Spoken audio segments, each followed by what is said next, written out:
Hello again and welcome to another Articulate Outburst podcast. We're still in the studio going through some of our new material, and this is as new as it gets. The other songs that you've kind of seen to a certain extent have been written a while, and we've played them live quite a while, but this is into new territory.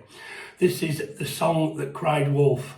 I think I might have mentioned in previous streams some songs you're hanging about trying to make them, and we've got one on the production line at the moment called Obstacles in My Way. It's proving challenging is an understatement. We had a kind of concept for the song, I'd written the words, and certain members of the band want things to be shorter and faster, so quite a bit's been chopped out, and again that is like a labour of love. The Song That Cried Wolf was nothing of those things.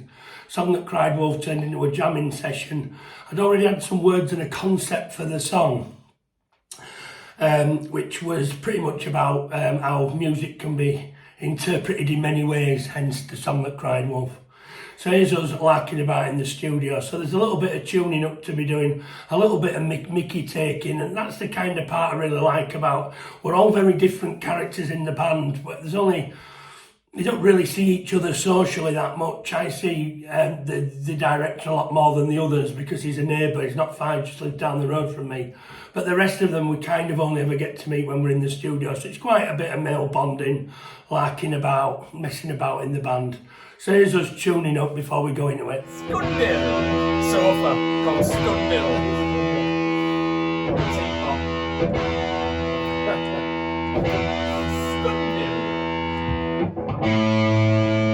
I want to take your scunchula into my mouth.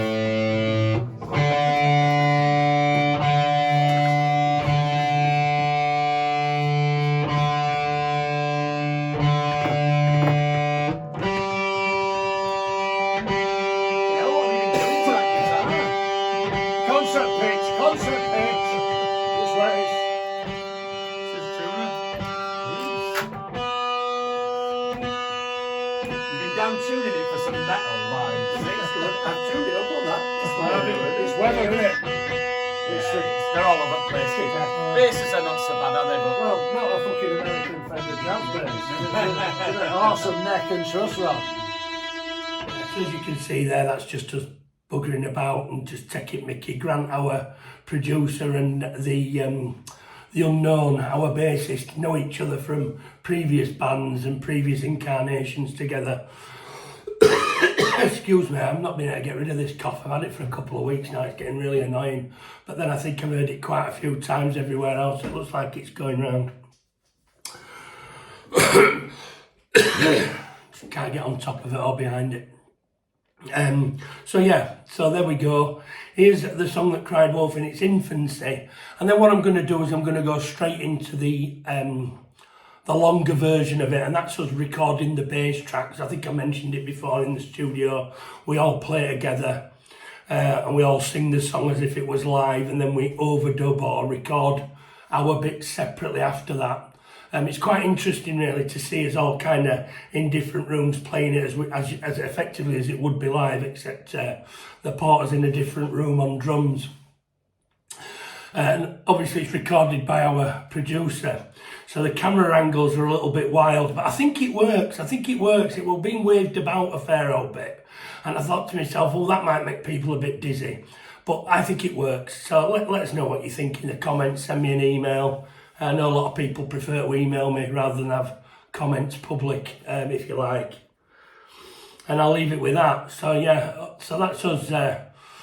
That's the song. It just came out of nowhere, this one. Really impressed with it. I think 4 weeks to completion, and then 2 weeks later it got recorded.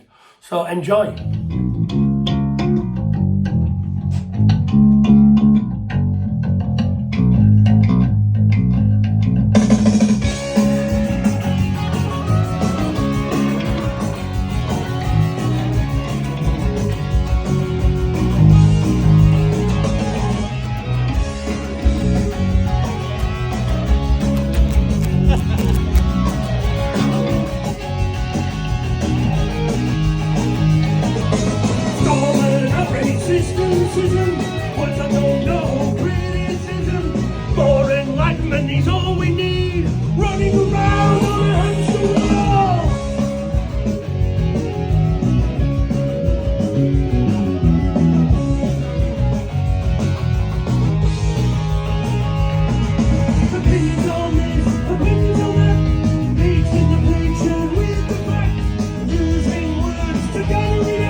make you too sick on that one. But yeah, that's what we're all about. The playing of it live, the really enjoying our bits, and I always think music should be fun.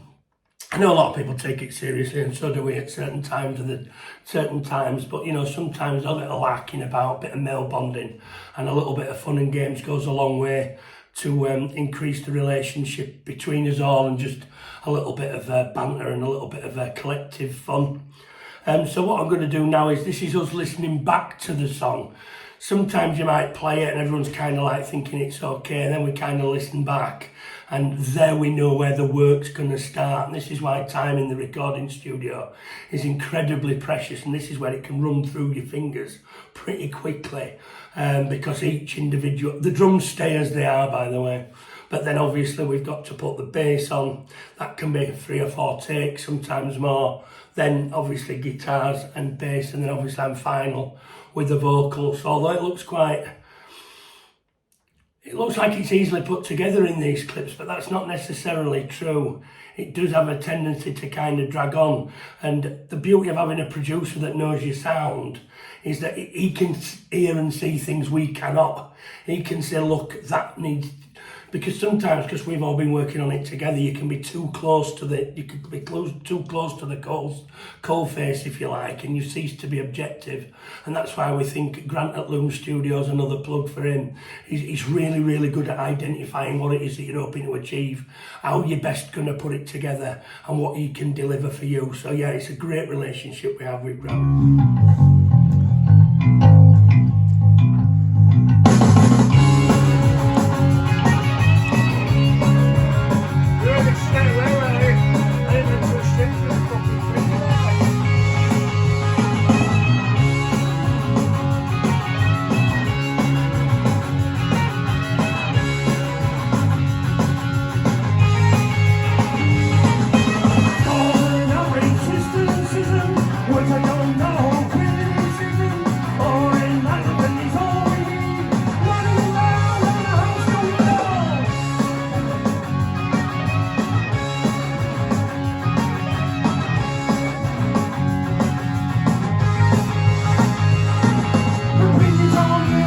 Anyway, I think that's enough for this one. I'm trying to keep these under 10 minutes, so I know that some of you like the longer streams. I've had quite a few emails to that, but you know, let's go with what the band say, and then we'll work it all out with the views.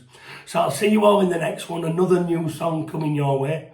One of my favourites, it has to be said, because of everything that's going on and everything that has gone on in the last 3 years. Obviously, we've written a song about it, but assuring you of our best attention at all times. Thanks for tuning in. If you could press the thumbs up button, if you could share, like, subscribe. I'm trying to get my numbers up to 100. That might not seem like a lot, but exponentially it grows outwards. So yeah, we're at an embryotic stage, I think, when we get to 100. I look at successful YouTube channels that have been going for years, and it's taken them a hell of a long time to get to where they're going. And again, sometimes we kind of dip in and out of the music. So we've got politics, we've got culture, we've got music. So it doesn't really sit in one particular category or niche. Obviously the news drives a lot of all these things, and we put that into song.